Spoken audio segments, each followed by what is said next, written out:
अच्छा जी, last lecture में हमने क्या स्टार्ट किया, हमने स्टार्ट की थी जी एंगल मॉड्यूलेशन। ठीक है, सो एंगल मॉड्यूलेशन में क्या था कि आपका जो एस ऑफ टी है वो क्या होता है, A C cos theta I of T. ठीक है, ये एक जनरलाइज एस ऑफ टी यहाँ पे बताया गया। ठीक है, अगर कैरियर का एम्पलीट्यूड कांस्टेंट होगा और एंगल वेरी कर रहा होगा, ठीक है, where angle means frequency plus phase, ठीक है, इट मीन्स के we are having angle modulation. ठीक है, अब उस एंगल में से अगर फ्रीक्वेंसी वेरी कर रही होगी, it means we are having frequency modulation. अगर फेज वेरी कर रहा होगा, it means we are having phase modulation. ठीक है, तो ये आपके पास कैरियर है। ठीक है, ये आपके पास मैसेज सिग्नल। एम्पलीट्यूड मॉड्यूलेशन में क्या होता था, amplitude of that carrier was getting varied in accordance with this message signal, that was angle modulation. ठीक है, just like this, ये एंगल मॉड्यूलेशन है। आप देख सकते हो कि इसका एनवेलप जो है वो इसी तरह का है जिस तरह का आपका मैसेज सिग्नल या इंफॉर्मेशन सिग्नल या बेसबैंड सिग्नल जिसे आप कहते हैं। ठीक है, मॉड्यूलेटेड सिग्नल का एनवेलप मैच करता है उससे, उसकी वही शक्ल होती है। ठीक है, सो amplitude of that carrier is getting varied over here in accordance with this message signal, that was the angle modulation. Frequency देखो क्या है, फ्रीक्वेंसी सेम है, फ्रीक्वेंसी सेम आ रही है, चेंज नहीं हो रही। In case of phase modulation and frequency modulation, ठीक है, it is either the phase or the frequency of the carrier that is getting varied in accordance with the message signal, that is the angle modulation.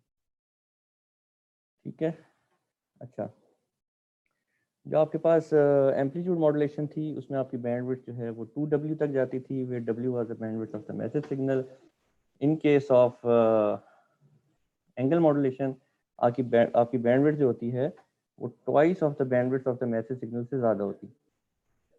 ठीक है, और फिर हमने ये कुछ properties देखी थी उसकी जी। ट्रांसमिट पावर कांस्टेंट होती है, सुपरपोजिशन प्रिंसिपल जो है वो होल्ड नहीं करता, इसलिए नॉन लीनियर मॉड्यूलेशन होती है एंगल मॉड्यूलेशन। और you can not visualize the message signal, ठीक है, but just by looking at the modulated signal, whereas in case of amplitude modulation you can visualize what the message signal was by looking at the modulated signal, since the envelope of that signal matches with the envelope of the modulating signal. ठीक है, और फिर हमने ये एक दो problems की थी। ठीक है, और उसके बाद हमने ये जीरो क्रॉसिंग वाली चीज़ डिस्कस की थी। ठीक है, ये आपके क्विज से पहले जो हमने कंटेंट डिस्कस किया था, जीरो क्रॉसिंग में हमने ये बात की थी कि आपके पास जो मैसेज सिग्नल है, मॉड्यूलेटिंग सिग्नल, ठीक है, एम ऑफ टी, ठीक है, base band signal, modulating signal, information signal, message signal, एक ही बात है ये। ठीक है, ये बताया गया ए टी है। ठीक है, ये ए टी की इक्वेशन है, where A is the slope. ठीक है, M is equal to T की ये इक्वेशन, एक लीनियर इक्वेशन, एक स्ट्रेट लाइन। ठीक है, अगर फेज मॉड्यूलेटेड सिग्नल है तो वो इस तरह का होगा। ठीक है, अगर फ्रीक्वेंसी मॉड्यूलेटेड सिग्नल है तो वो इस तरह का होगा आपका। ठीक है, तो आप देख सकते हो कि जब आपका t लेस देन जीरो है, when t is less than zero, जो आपका सिग्नल है वो कैरियर जो है वही यहाँ पे आपको दिखाई दे रहा है। जैसे ही आपके पास मैसेज सिग्नल का नॉन जीरो एम्पलीट्यूड स्टार्ट हुआ है, ठीक है, आपका सिग्नल जो है वो ये बन गया। ठीक है, एस ऑफ टी क्या होता है फेज मॉड्यूलेशन में, that is A C cos 2 pi C T plus K P M of T. ठीक है, you know this from the lecture that you studied in the last week. ठीक है, in case of phase modulation, modulated signal is given as AC cos 2 pi f c t plus kpm of t. ठीक है, so when t is less than 0, this is AC cos 2 pi f c t, यानी खाली career.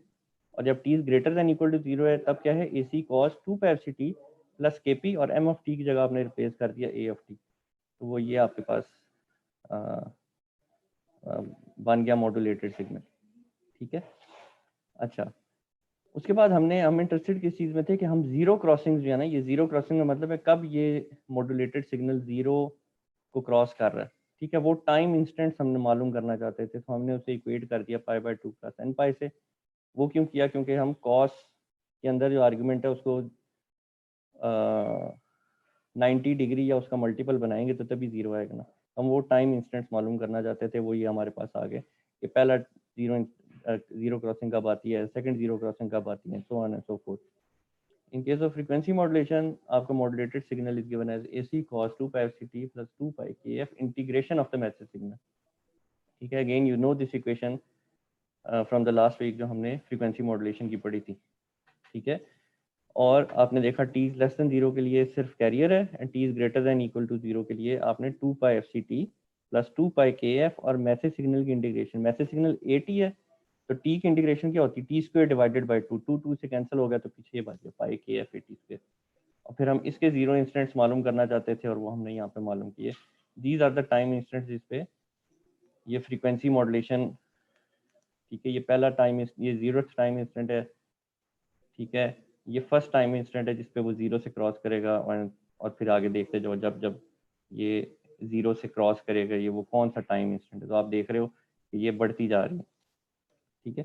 ये frequency modulated signal है, ये phase modulated signal. उसके बाद हमने क्या डिस्कस किया था, ठीक है, तो ये पता लग गया हमें। और ये हमने चीज़ें क्यों देखी, क्योंकि हम इस चीज़ में इंटरेस्टेड थे। इससे पिछला लेक्चर में कंट्रोल हो गया,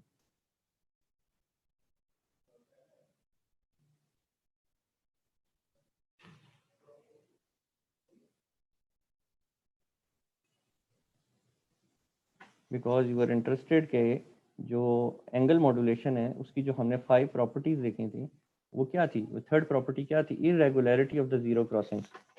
जो एम्पलीट्यूड मॉड्यूलेटेड सिग्नल होता है उसकी तो जीरो क्रॉसिंग एक फिक्स टाइम इंटरवल के बाद आ रही है, क्योंकि फ्रीक्वेंसी जो सेम है, ये जितना टाइम यहाँ से यहाँ तक जितना टाइम इंस्टेंट है उतना यहाँ से यहाँ तक टाइम इंस्टेंट है, क्योंकि फ्रीक्वेंसी सेम है। फेज मॉड्यूलेशन फ्रीक्वेंसी मॉड्यूलेशन में ऐसा नहीं है, ठीक है। That is why there is irregularity of the zero crossing, और वो जीरो क्रॉसिंग फिर मालूम करने के लिए हमने ये वाला काम किया है, ठीक है, कि हमने वो टाइम इंस्टेंट्स मालूम किए जिन पे ये जीरो को क्रॉस करेगा।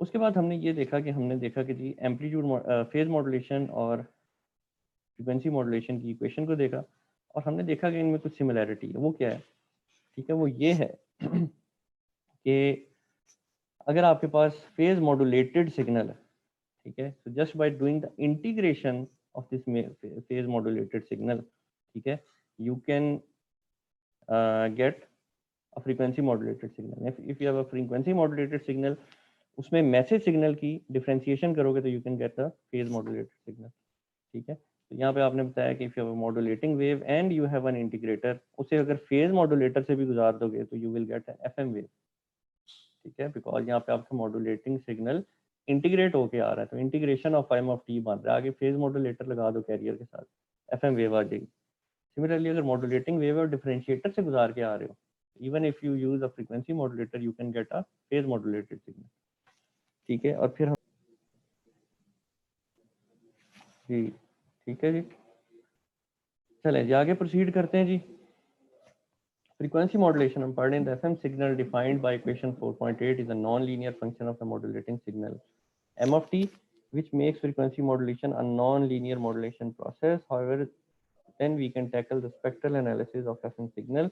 We propose to provide an empirical answer to this problem by proceeding in the same manner as with AM modulation, that is considered the simplest case possible, namely the tone modulation.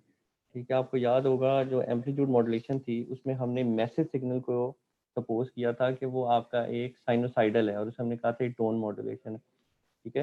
तो frequency modulation को समझने के लिए भी हम start करते हैं tone modulation से, ठीक है, जहाँ पे हम एम ऑफ टी जो है वो है A M cos 2 pi F M T, ठीक है। तो पिछले लेक्चर में हमने एम ऑफ टी जो है वो टी देखा था, तो अभी मैसेज सिग्नल जो आपका वो इटसेल्फ एक कोसाइन है, ठीक है, ए एम उसका एम्पलीट्यूड है और एफ एम उसकी जो है वो फ्रीक्वेंसी, ठीक है। This is not F C, this is F M, because this is a message signal.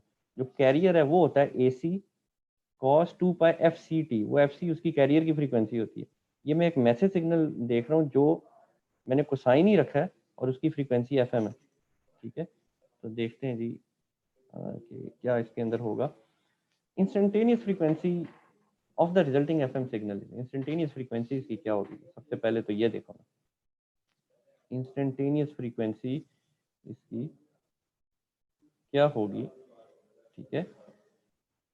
So instantaneous frequency of that would be F C plus K F A M, instantaneous frequency instantaneous frequency क्या होती है जी FM signal की, that is F C plus K F M of T, ठीक है।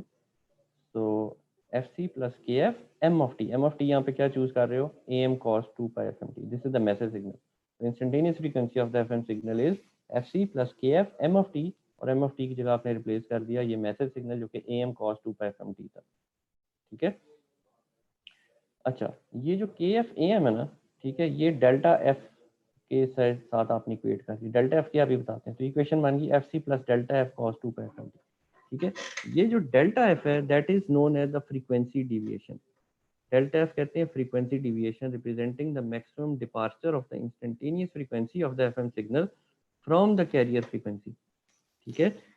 याद ये नहीं करना सिर्फ कि डेल एफ जो है वो के एफ एम के बराबर है, और मैं आपको कल को पूछूं या कल को कहीं पे इंटरव्यू दो या लैब में कोई आपसे पूछे कि भाई डेल एफ ये फ्रीक्वेंसी डिविएशन क्या होती है, आप जवाब दे दो के एफ एम, ठीक है। दैट इज नॉट इनफ, ठीक है।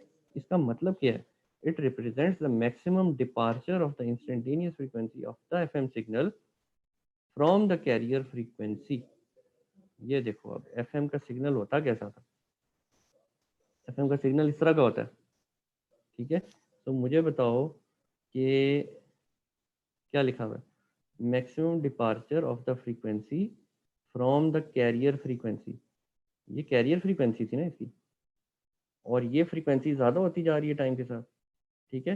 तो कैरियर फ्रीक्वेंसी से मैक्सिमम फ्रीक्वेंसी जो इसने रीच की है उसका जो डिफरेंस है, ठीक है, ये मतलब है बेसिकली डेल एफ का कि how much frequency is deviated from the original carrier frequency. ये इंफॉर्मेशन लाए करती है इस फैक्टर में जो कि है के एफ एम। और इससे क्या पता लग रहा है आपको कि जो फ्रीक्वेंसी डिविएशन है ना, that is a function of the amplitude of the message signal. ये बड़ी इंपॉर्टेंट बात है, ध्यान से सुनो, ठीक है। मैंने आपको ये बताया है कि इंस्टेंटेनियस फ्रीक्वेंसी जो है एफएम की, जो कि यहाँ पे बताई गई है, और हमें वैसे भी पता है स्टार्ट में जब हमने पिछले वीक का लेक्चर देखा कि एफएम सिग्नल की instantaneous frequency is a linear function of the message signal which is F C plus K F M of T, ठीक है, ठीक है।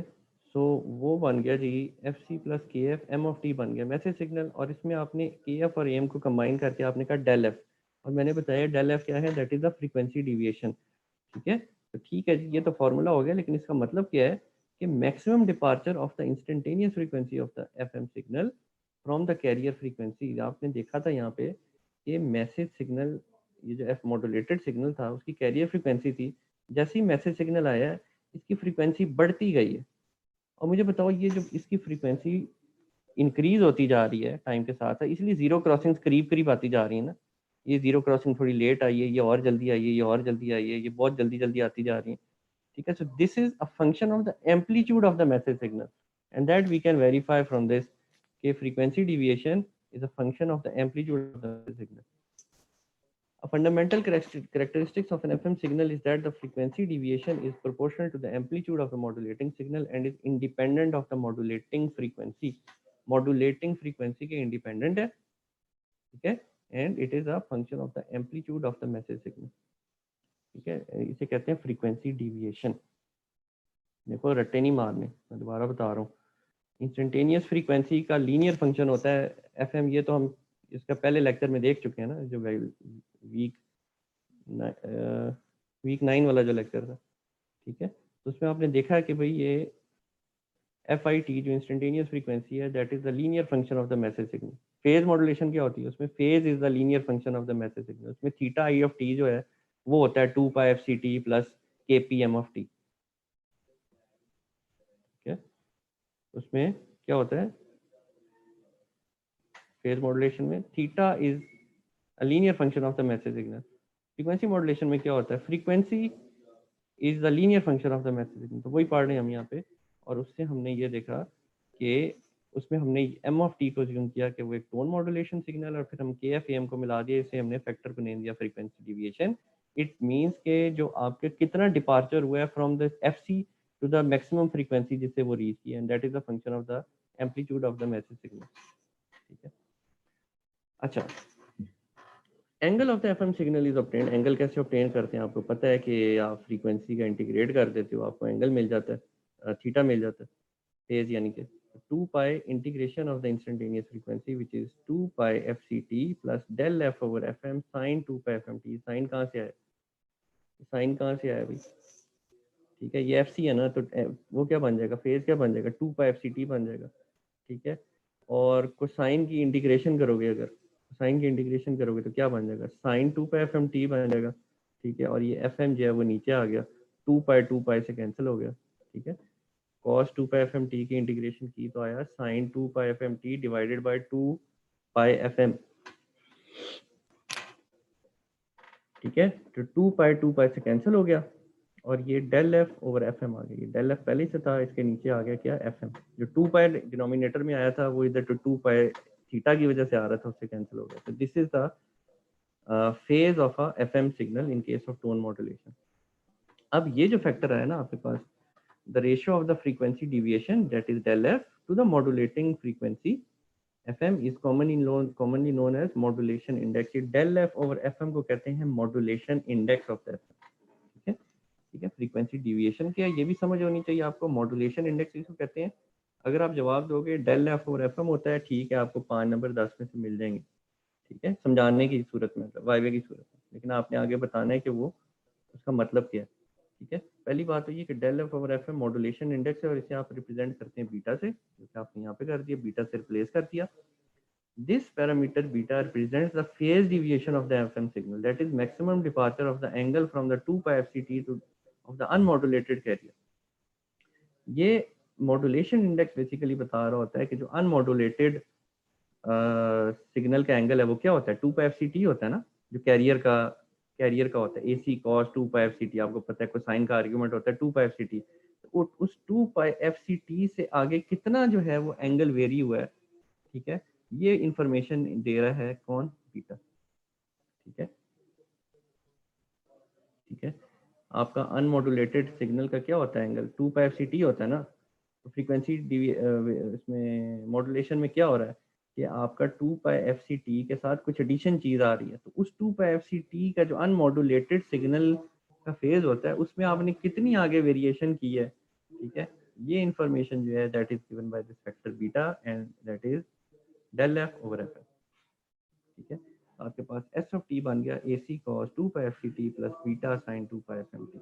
हम थीटा देख रहे थे, एस ऑफ टी क्या होता है, AC cos of this theta, तो थीटा की जगह आपने पुट कर दिया। This is the equation of the FM modulated signal where the modulating signal is a cosine wave, ठीक है। I am repeating, this is the equation of the FM modulated signal where the modulating signal is the cosine wave as this, ठीक है।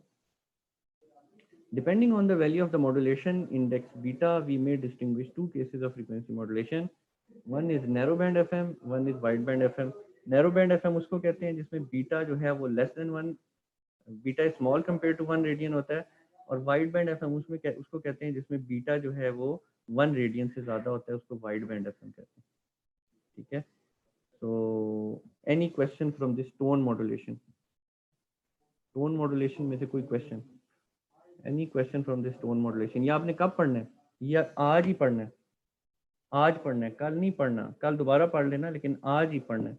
चीज़ों को pending ना किया करें, जो चीज़ पढ़ाई जाती है उसी दिन पढ़ लिया करें, ठीक है, ठीक है। अब ये अगर लेक्चर जब ये अपलोड हो जाएगा LMS के ऊपर, तो आप इसको अपलोडेड है ना, ये तो डिलीट नहीं वो करते, वो तो सिर्फ रिकॉर्डेड लेक्चर से डिलीट करते हैं ना।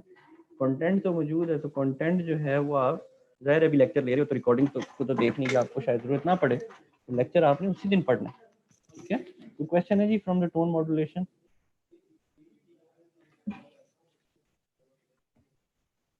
ये बड़े इंपॉर्टेंट कॉन्सेप्ट्स डिस्कस किए हैं मैंने सिर्फ इन 3 स्लाइड में, कोई इनमें क्वेश्चन है? ओके, आगे प्रोसीड करते हैं जी। Narrow band frequency modulation, consider equation 4.16 which defines an FM signal resulting from the use of sinusoidal modulating signal expanding this relation, ठीक है। आई डोंट नीड कि आप ये याद करें, लेकिन फिर भी देख लेते हैं कि ये आई किस तरह है इक्वेशन, ठीक है। ये अब आपके पास बन गई जी मॉड्यूलेटेड सिग्नल की equation in case of tone modulation, ठीक है। अच्छा, अब ये क्या फैक्टर बन रहा है, कॉस अल्फा प्लस बीटा की फॉर्म बन रही है, ट्रिग्नोमेट्रिक आइडेंटिटी लगाएं, कॉस अल्फा प्लस बीटा की फॉर्म बन रही है, which is cos alpha cos beta minus sign alpha sine beta, तो ये इक्वेशन हमने एक्सपेंड कर दी, ठीक है। और उसमें हमने नैरो बैंड फ्रीक्वेंसी मॉड्यूलेशन में, क्योंकि हम कह रहे हैं beta is less than 1 radian, तो उससे कुछ फैक्टर्स जो हैं वो हमने किया कि क्योंकि बीटा स्मॉल है तो this factor can be approximated as 1, this factor can be approximated as this, ठीक है। So you get the resulting S of T as this, resulting S of T आपका क्या बन गया, ये नीचे जो डिफाइन किया हुआ है, ठीक है। इसी इक्वेशन को ओपन कर लो, यू विल गेट दिस, ठीक है। अच्छा, where this sine alpha sine beta के लिए आपने ये ट्रिग्नोमेट्रिक आइडेंटिटी लगाई है, ठीक है। पहले आपने cos अल्फा प्लस बीटा की ट्रिग्नोमेट्रिक आइडेंटिटी लगाई, which is cos alpha cos beta minus sin alpha sin beta given over here, ठीक है। और उसके बाद आपके पास जो इक्वेशन आई है sin अल्फा sin बीटा वाली, उसमें आपने cos alpha minus beta minus cos alpha plus beta by 2 ये वाली ट्रिग्नोमेट्रिक आइडेंटिटी लगाई है, you have got this equation. मुझे बताएं ये इक्वेशन पहले कभी कहीं देखी है कि नहीं, इससे मिलती जुलती, ऑब्वियसली ये इक्वेशन तो नहीं आपने पहले देखी, क्या इससे मिलती जुलती इक्वेशन पहले कभी देखी है? रेज एंड करें अगर आपको ये इक्वेशन पहले आप लगता है कि आपने पहले कहीं पे देखी है, रेज एंड करना है। इसे मिलती जुलती इक्वेशन अगर पहले देखी है तो जी अब्दुल मुईद। सर ये तो मेरा ख्याल से एएम में हमने पढ़ा था सर इसका की कोई। अब्दुल मुईद ने कहा हमने एएम में पढ़ा है, अच्छा यार हैदर ने हाथ खड़ा किया था, हैदर आप क्या, मैं सुनना चाह रहा हूँ, किधर गया ये, रेज एंड करें जरा, हैदर हैदर शाह रेज एंड करें जी। जी आप बताएं। जी सर, चैप्टर 3 में पढ़ा था कहाँ पे? सर, वो एएम मॉड्यूलेशन में। बिल्कुल, आप अब्दुल मुईद ने और हैदर ने जवाब जो है वो ठीक दिया है। एएम में आपने पढ़ा था, लेकिन एएम में कहाँ पढ़ा था आपने? एएम में आपने पढ़ा था this expression is somewhat similar to the corresponding one defining an AM signal from example 3.1। ये एएम में आपने पढ़ा था जब आप टोन मॉड्यूलेशन यूज कर रहे थे, तब आपने ये वाला चीज ये चीज पढ़ी थी, where mu is the modulation factor of the AM signal. इसमें म्यू था, इसमें क्या है, इसमें बीटा है, ठीक है। Rest of the equation is almost similar, ठीक है। So comparing these two equations, we see that the basic difference between an AM signal and a narrow band FM signal is that the algebraic sign of the lower side frequency in the narrow band FM is reversed. एक और factor है, यहाँ पे minus आता है FM में, उसमें यहाँ पे प्लस आ रहा है, और उसमें म्यू था, इसमें बीटा है। Rest of the equation is same, ठीक है। तो answer is correct Abdul Moeed का भी और हैदर का भी, ठीक है। कि आपने इक्वेशन एएम में देखी थी इससे मिलती जुलती, और उसमें और इसमें ये फर्क था कि उसमें यहाँ पे प्लस आ रहा था, इसमें माइनस आ रहा है, और उसमें म्यू था, और जो अभी इक्वेशन देखी उसमें बीटा, ठीक है। So we can say that the narrow band FM signal is almost similar to AM signal, and that is why a narrow band FM signal requires essentially the same transmission bandwidth to FM as the AM signal. अब याद रखना FM में हमने क्या बात की थी कि FM में नॉइज इम्यूनिटी तो बेहतर हो जाती है, लेकिन at the cost of greater bandwidth, ठीक है। एएम सिग्नल में क्या होती है बैंडविड्थ, 2W होती है ना। W क्या चीज है, W is the bandwidth of the message signal, यहाँ पे W की जगह FM लिखा हुआ है, एक ही बात है, ठीक है। सो W is the bandwidth of the message signal, यहाँ पे FM लिखा हुआ है, which is the again W क्या चीज थी, bandwidth of the message signal था ना, तो ये भी FM is frequency of the message signal which is the same, ठीक है। तो मैं दो डिफरेंट जगहों से क्योंकि स्लाइड्स अपलोड कर रहा होता हूँ, तो एक जगह W लिखा हुआ है, एक जगह FM लिखा है, don't get confuse by that, ठीक है। AM में क्या थी जी बैंडविड्थ, AM में बैंडविड्थ होती है 2W या 2FM, तो आपने नैरो बैंड में भी जो फ्रीक्वेंसी बैंडविड्थ है that is the same as the AM signal, और इसीलिए इसको नैरो बैंड कहते हैं कि छोटा बैंड है इसका, ठीक है। और ये 2FM इसकी जो है वो बैंडविड्थ है, ठीक है। कोई question, any question, any question? Okay, next is phase noise. लेकिन फेज नॉइज आगे हमने डिटेल में पढ़ना है, ठीक है। अभी छोटी सी बात की हुई है तो उसको हम देख लेते हैं, वरना फेज नॉइज आगे थोड़ी डिटेल में आना है और थोड़ा इंपॉर्टेंट भी है जब हमने फेज लॉ ऑफ लूप पढ़ना है, लेकिन अभी देख लें क्योंकि ये बुक की हायरार्की में भी आ रहा है। Phase noise is often introduced by oscillators in band pass communication and has a number of causes. Some causes are the deterministic, such as those created by changes in oscillator temperature, supply voltage, physical vibration, magnetic field, humidity, or output load impedance. The phase noise due to these sources may be minimized by good design. Phase noise से क्या मतलब है कि जो cos of theta है ना, वो theta में कोई नॉइज आ रहा हो, ठीक है, फेज में कोई नॉइज आ रहा हो, वो किस वजह से आ सकता है, ठीक है। एक तो ये बात है कि वो ये जो फेज नॉइज है, जो फेज है, ये आता किसकी वजह से है, ठीक है। ये जो कैरियर होता है वो किससे जनरेट होता है, ऑसिलेटर उसको जनरेट कर रहा होता है ना, AC cos of theta. AC cos of theta ये जो साइनोसाइडल है ये कौन जनरेट कर रहा है, that is being generated by the oscillator, ठीक है। तो उसमें कोई ना कोई नॉइज आ सकता है, ठीक है। अब उस नॉइज के दो फैक्टर हो सकते हैं, एक वो फैक्टर्स हैं जो डिटर्मिनिस्टिक हैं, जिन्हें डिटरमिन किया जा सकता है। वो क्या हो सकता है, ऑसिलेटर का टेम्परेचर, जो ऑसिलेटर है उसका टेम्परेचर वो हीट अप हो गया फॉर एग्जांपल, तो वो फेज नॉइज देने लग गया, या सप्लाई वोल्टेज उसमें कोई एरर आ रहा है, या फिजिकल वाइब्रेशन, कोई फिजिकल वाइब्रेशन है, आपने टेबल पे रखा हुआ है उसमें कोई वाइब्रेशन आ रही है, मैग्नेटिक फील्ड इर्द गिर्द की, ह्यूमिडिटी, कोई करीब मोबाइल पड़ा है, कोई और आरएफ सोर्स पड़ी है, ठीक है। आउटपुट लोड इम्पीडेंस, आपने लोड कौन सा लगाया है, उसकी जो इम्पीडेंस है उसकी वजह से। तो ये डिफरेंट फैक्टर्स हैं, ये डिटर्मिनिस्टिक फैक्टर है जिन्हें डिटरमिन किया जा सकता है, ठीक है। The phase noise due to these sources may be minimize by good design, अच्छा डिजाइन करोगे तो आप ये फेज नॉइज को मिनिमाइज कर सकते हो। इसके अलावा भी कुछ सोर्सेज हैं जिस वजह से नॉइज क्रिएट होती है, वो रैंडम है, ठीक है। वो रैंडम है which can be controlled but not eliminated by appropriate circuitry such as phase lock loop. इसे कंट्रोल किया जा सकता है लेकिन बिल्कुल एलिमिनेट नहीं किया जा सकता। लेकिन कंट्रोल किस चीज़ से किया जा सकता है, that is phase lock loop. ये आपने आगे जाके पढ़ना है कि आप फेज नॉइज को जो है ना वो केटर कर रहे होते हैं यूजिंग सर्किटरी, जिसे आप कहते हैं फेज लॉक लूप, वो आगे जाके पढ़ना है आपने। The phase noise introduced by oscillators has a multiplicative effect on the angle modulator। अगर फेज नॉइज को कंट्रोल नहीं करोगे ना तो मल्टीप्लिकेटिव इफेक्ट होगा उस एंगल मॉड्यूलेटेड सिग्नल पे, और ज़ाहिर सिग्नल डिस्टॉर्ट होगा, फिर ठीक नहीं आएगा, ठीक है। For example, if S of t is an angle modulated signal and C of t is a receiver oscillator having a phase noise phi n of t, then the translating the signal from fc to fp, the output is given as this। ये आपके पास S of t है which is AC cos 2 pi fc t plus phi of t, ठीक है। और जो carrier है, ठीक है, फॉर एग्जांपल आप डी मॉड्यूलेशन कर रहे हो, ठीक है, एस ऑफ टी को मल्टीप्लाई कर रहे हो कैरियर के साथ, ठीक है। तो ये आपका एस ऑफ टी है, ठीक है, A C cos 2 pi F C T plus phi of T. आपको पता है कि इस फाइव ऑफ टी में कहीं ना कहीं इंफॉर्मेशन मौजूद होती है एंगल मॉड्यूलेटेड सिग्नल में, दैट इज आइदर के पी एम ऑफ टी और 2 पाई के F integration of message signal, ठीक है, वट एवर। अगर आप इसे कैरियर से मल्टीप्लाई कर रहे हो, आइडियली आप क्या कैरियर चाह रहे हो, आइडियली आप कैरियर चाह रहे हो 2 pi F C minus F B T, ठीक है। आप इसको ट्रांसलेट करना चाह रहे हो किसी फ्रीक्वेंसी को, इंटरमीडिएट फ्रीक्वेंसी पे फॉर एग्जांपल, ठीक है। अगर फॉर एग्जांपल एफ सी लगाते हो, चलो फिर तो और बात है, F C minus F B पे आप इसे ट्रांसलेट करना चाह रहे हो, लेकिन इसमें कुछ फेज नॉइज हो रहा है, कोई नॉइज इसके अंदर इंट्रोड्यूस हो रही है, अगेन आइदर डिटर्मिनिस्टिक या रैंडम सोर्स की वजह से। तो इस इक्वेशन को ओपन करो, कॉस अल्फा को कॉस बीटा वाली इक्वेशन है which is cos alpha plus beta plus cos alpha minus beta divided by 2, ठीक है। अल्फा प्लस बीटा करोगे, इस चीज को ओपन करो, कुछ चीजें कैंसिल हो जाएंगी, eventually you will get something like this. तो रिजल्टिंग इक्वेशन क्या बन रही है देखो, ठीक है, 2 pi F B plus phi of T minus phi N of T, where the higher frequency term, ये जो हायर फ्रीक्वेंसी टर्म थी आपने has been removed by band pass filter centre around F P, आपने filter लगा के ये वाला term cancel out कर दिया। The phase noise of the oscillator directly affects the information component of the angle modulated signal.